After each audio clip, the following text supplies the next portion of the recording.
Namo Buddhaya. Welcome to another video. In today's video, let's talk about how to control our negative emotions and how to control our mind. Well, the nature of our mind is it always likes to wander in negative emotions and negative thoughts. Negative thoughts like anger, desire, or lust, or then jealousy, maybe resentment. These are the negative thoughts that our mind likes to wander in. So how can we control it? Well, our great teacher Supreme Buddha introduced us a gradual training where you can practice this controlling of negative emotions or negative thoughts in your mind. So without any further ado, I'm going to introduce them to you. So first and foremost, before getting into these steps, there is one thing that you have to practice, and there is one thing that you have to master, and that is awareness. If you are not aware of what you're thinking, if you are not mindful about what you're thinking, then you cannot control it. So you have to totally understand and you have to totally be aware of what you're thinking. Okay, so whenever you become aware of what you're thinking, then you will have that power to control it. So here comes the first step. Buddha says, whenever you become aware of your mind is wandering in negative thoughts like anger or lustful thoughts or resentment or jealousy, the first thing is to shift your thought pattern to something wholesome. There are some wholesome thoughts in your mind which makes you peaceful. Maybe like thinking of something that you have done in the past, like maybe you helped someone. Whenever you think that thought, your mind becomes happy and peaceful. So what you're going to do is, whenever you become aware of your negative thoughts, we're going to shift our thought pattern to something that is wholesome, something that makes us peaceful. So that is the first thing that Buddha says. Shift your thoughts to wholesome thoughts. If that first step did not work out, then what you have to do, go for the next step. What is that? Buddha says, think about the disadvantages of thinking negative emotions, right? If you are constantly having angry thoughts, then you have to think, these thoughts are hurting myself and others. If I take actions according to these thoughts, it will hurt myself and the others. Remember, it may be a little thought of anger, but if it grow up, what will happen? It will be destructive. So what do you have to do? Think about the drawbacks or disadvantages of thinking these negative thoughts. Then, whenever you see these disadvantages, your mind will tend to stay away from these negative thoughts. Most of the time, we are not aware of these disadvantages. Okay, so what do you have to do? Think, if I keep on thinking these negative thoughts, it is not going to help me. It will disrupt my peacefulness, right? That is the second step. Then as the third step, Buddha says, pay no mind, pay no attention. If the second step did not work out, go for the third step, to not to pay any attention to that thought. Right? See, whenever we give so much attention to something, maybe a thought, it grows again and again, it grows more, right? For an example, if you became angry with someone and if you keep thinking about him again and again and becoming angry, that anger will grow more and more. So what do you have to do? We have to let the thought be a thought without paying much attention. Right?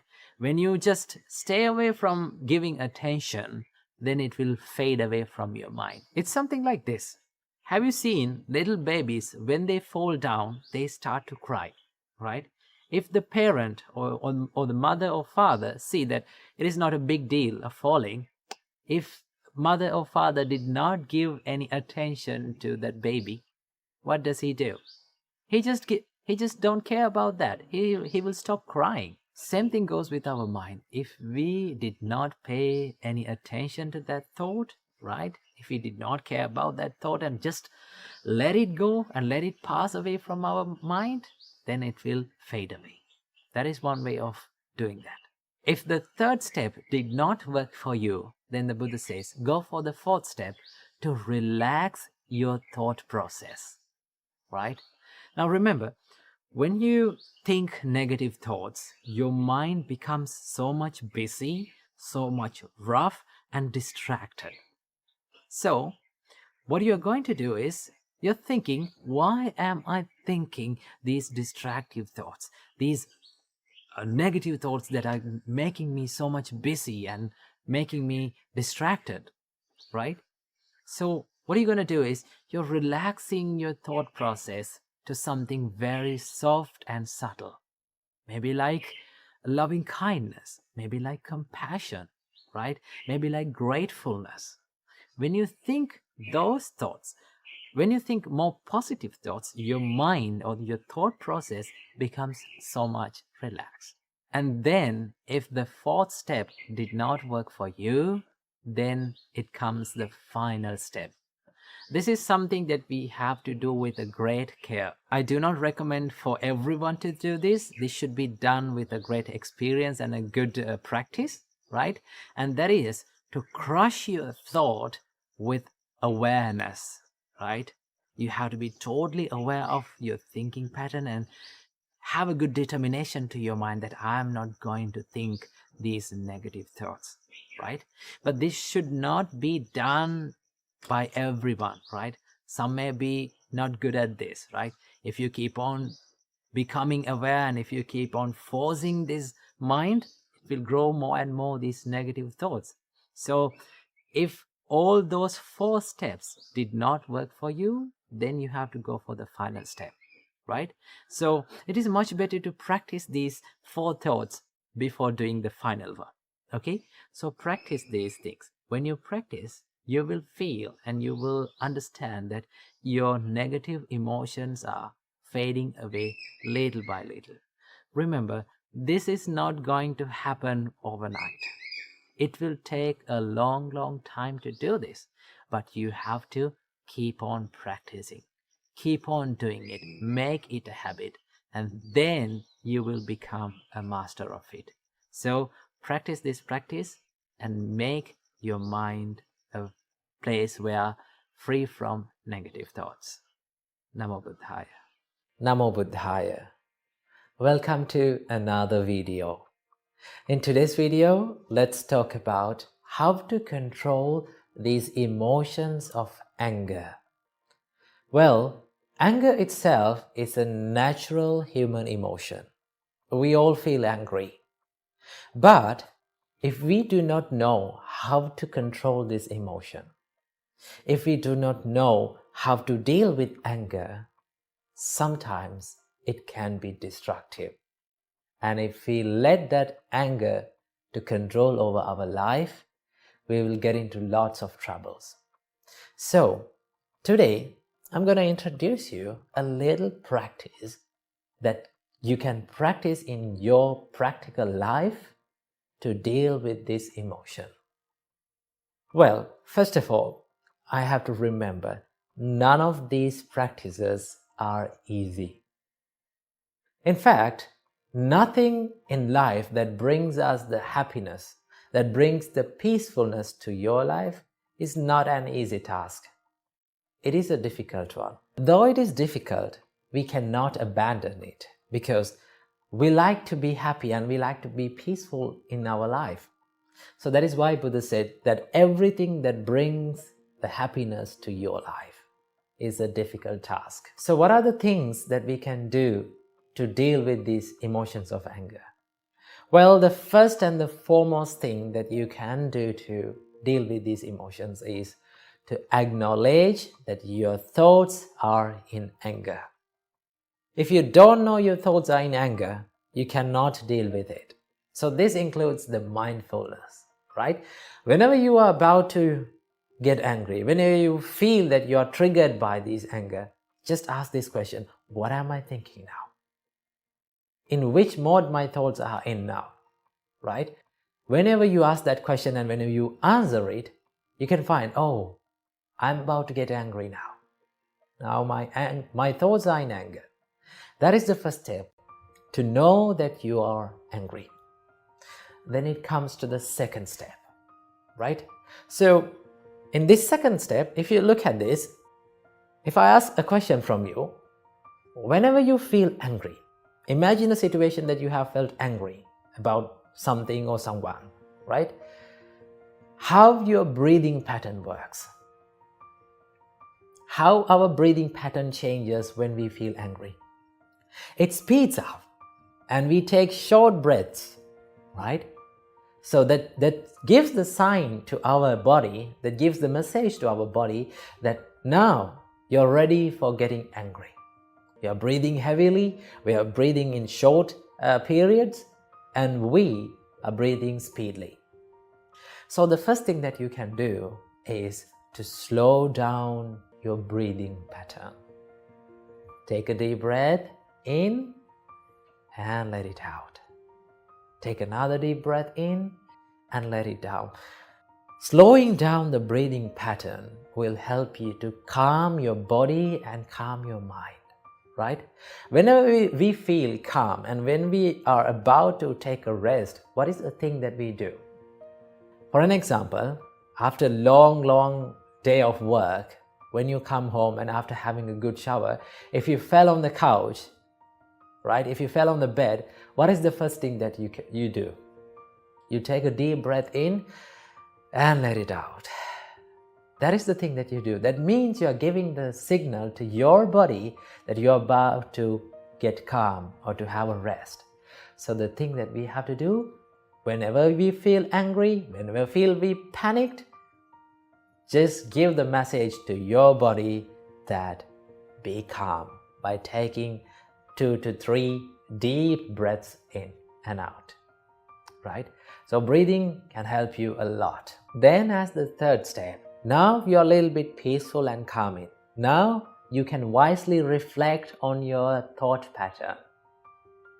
When you reflect about your thoughts, you can find, why did I become angry with this person? What is that? Then you can find that anger does not prevail in an outer world, in that person or that thing, a specific thing. Anger prevails in my mind, right? It is something that I have created.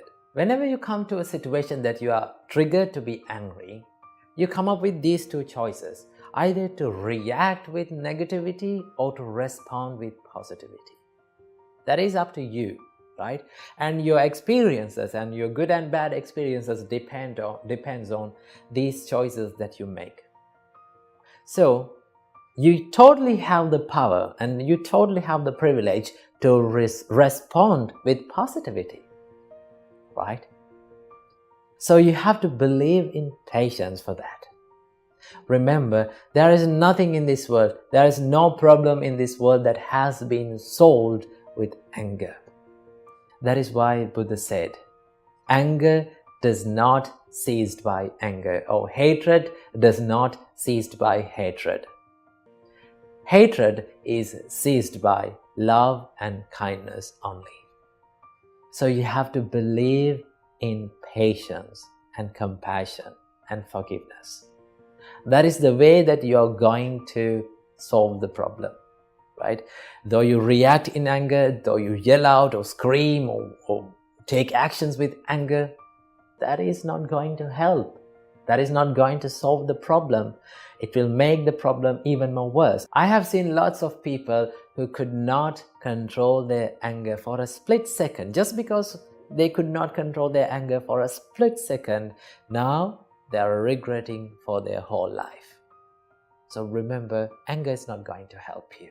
So when you believe in patience and kindness and compassion, you will have this strength to face that situation more positively. Remember what Buddha said. The Buddha said, before you do something from your body, from your speech, or from your mind, just wisely reflect that what I'm going to do, is this worthy of doing? Is it bringing happiness to myself, or is it bringing happiness to others? Is it going to hurt others, or is it going to hurt myself? If it is hurting you and if it is hurting to other self, do not try to do it. Remember, it is okay that we feel angry sometimes in our mind, but it is not okay to let that anger to flow out from our bodily actions and our words, right? So remember, this is how we can control it. Always believe in patience and kindness. That is where you're gonna solve the problems. So this is a little practice where we can deal with these emotions of anger. So practice these practices little by little and make your life a peaceful one. Namo Buddhaya. If you are going through stress or anxiety or depression in your life, or if you have a tough time in your life, here is one thing that you have to remember. You are not all alone in this world. Don't think that you don't have help. Don't think that no one is caring about you. The truth is, there are people who can help you and who are willing to help you. All you got to do is just step a little outside and seek for the help from correct people and from the correct places. So when the life throws challenges towards us, when there is tough times in life, we tend to think that we are the only person who is going through depression, anxiety, or stress or problems. But the truth is, if you see the world, there are millions and millions of people who are struggling and who are suffering in this life, right? We all struggle in our lives to live in this world, right? So it is not your suffering. It is not only my suffering. It is our suffering. We all are suffering in this world. The Buddha said, where there is birth, there is suffering. That is the reality. But we don't want to think about this suffering as something negative, right? It is not the suffering that makes us negative. It is the perspective that we are holding on to suffering makes us negative, right? So, today, I'm not here to talk about depression and how to quit the depression. Today, I'm going to share with you a simple Buddhist practice that can help you in healing these depressive thoughts or anxious thoughts or any kind of mental suffering that you're having. And this practice is called becoming mindful about your thoughts, right? Becoming mindful about your thoughts. In Satipatthana Sutta, Buddha explains this as Cittanupassana. So how can we practice becoming mindful about our thoughts? It is very simple, right? You can do this practice whenever you want or wherever you want. It is free. You totally have the freedom to do it, right? Here's how we can do this. And when we become mindful about our thoughts, what we are doing is we are not judging our thoughts, and also we are not trying to stop our thoughts, but we constantly become aware of what we are thinking, what comes to our mind.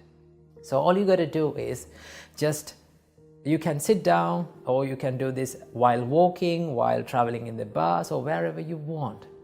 Just ask from yourself that what am I thinking? Then you will come across with these thoughts, right? So what we have to do is whenever you become depressed, whenever you feel anxious about yourself, whenever you feel sad about something, what you have to do is just notice it. Notice it as a thought. Because most of the time, we judge ourselves by thoughts. We are thinking about ourselves as our thoughts. But remember, you are not your thoughts. When you become more mindful, it gives you this ability to separate yourself from your thoughts, right? So we don't want to judge ourselves by our thoughts. What we are doing is we become mindful. We become more aware of our thoughts without judging. It is very simple. It's like this. It's like you're watching a traffic pass by sitting beside the road. You can see cars are going, you can see bikes are going, vans, buses, cargo carriers. There are so many vehicles that are going. All you're doing is you're just watching them. You're just noticing them, right? But most of the time what happens is we become more afraid about these vehicles and we try to jump into the middle of the road and we are trying to stop these things, right? That is what you are doing. That is what we are doing when we become depressed or sad. When these sad and depressed thoughts haunt our mind, what we are doing is we are trying to fight it, we are trying to suppress them, we are trying to stop them. The more you try to stop these thoughts, it will come again and again. Remember that. So all you got to do is, we are not going to fight them, we are not going to stop them, we are noticing them, right? You can do this. Just ask this simple question from you: what am I thinking? Then you will find that, oh, my thoughts are depressed. It is not me that is depressed, my thoughts are depressed, right? So what is the nature of a thought? It will come and it will stay for a while in your mind and it will fade away. That is the nature of the thought. So it is just a thought. That means you are not the depression, you are not the anxiety, and you are not the stress. Remember, if you feel hopeless, if you feel that you are not good enough, don't believe what your mind always says. You are more capable than you think. You are more good than you think, right? So what is holding back us is this little frame that we are having inside our mind, that I am not good enough, I cannot do these things, I am not capable of doing these things, I am hopeless, no one is going to help me. If you change that mindset one day, remember, you can do better and you can do more than you think. So please don't think that you are not good enough. I repeat again that you are more capable of doing things more than you think, right? So believe in it and work for it. So if you are going through painful situations and if you are having painful memories about yourself, don't run away from them. Don't be afraid of them. Remember, pain is a part of growing, right? If you want to grow, sometimes you have to go through pain. Most of the time you have to go through pain. So if you practice these mindful exercises and if you seek for the help and if you do this proper medication for your mental suffering, then one day for sure you are going to be okay. You are going to be happy in your life. And this is the best part of recovering from these traumatic and painful situations. What is that? You can help someone who is in the same place as you were. You can say that, do these things, practice these things, think like this, because I know the pain that you are going through, because I was a person like you. But I am recovered now. You also can recover yourself. So you can inspire others and you can help others. And then you will find the real value of your life. So please do not think that you are not good enough. You're more than enough than you think. So remember these things and practice these things in your life. And I wish you all, may all of you find the real happiness in your life. Namo Buddhaya. Namo Buddhaya. Welcome to another video. In today's video, I'm going to introduce you to the most famous Buddhist text in this world. Now, if you are new to Buddhism and if you'd like to learn more about Buddhism, this is one of the best books that you can read. So, the book's name is Dhammapada. Now, what is Dhammapada? Dhammapada is a set of verses that was originally preached by the Buddha himself, and this Dhammapada contains 423 verses in it, and these 423 verses are divided into 26 chapters. So why Dhammapada is important? You know, for Hindus we have Gita, and in Christianity we have Bible, and in Islam we have Quran.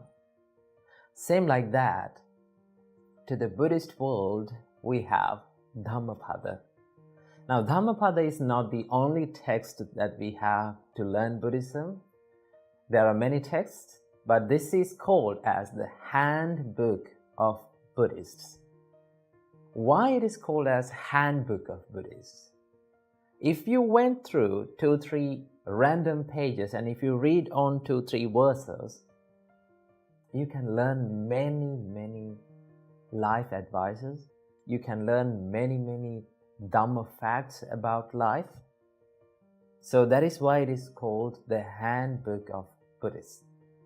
So that is why it is widely used, and this is the most famous Buddhist text in this world. So as an example, if you turn to a random page and if you read a verse, you can find something very valuable. Let's go for that. So in 236th verse, the Buddha says, "Make an island for yourself. Strive hard and become wise. Get rid of impurities and cleanse of stain. You shall enter the celestial abode of the noble ones." It goes like that. So if you turn to another random page and if you read a verse, it goes like this. "The good shine even more afar, like the Himalayan mountain. But the wicked are unseen, like the arrows shot in the night." So if you turn to random pages and if you read, you can gain many life advices and many valuable Dhamma facts. So that is why we have to use this Dhammapada. If you are interested in using this Dhammapada, I will link down some links below that you can find Dhammapada and read it online also. And also there are some links that you can download the PDF file, links down below. So this is the importance of Dhammapada, and that is why it is known as the most famous Buddhist books in this world. So that is the end of this little introduction video.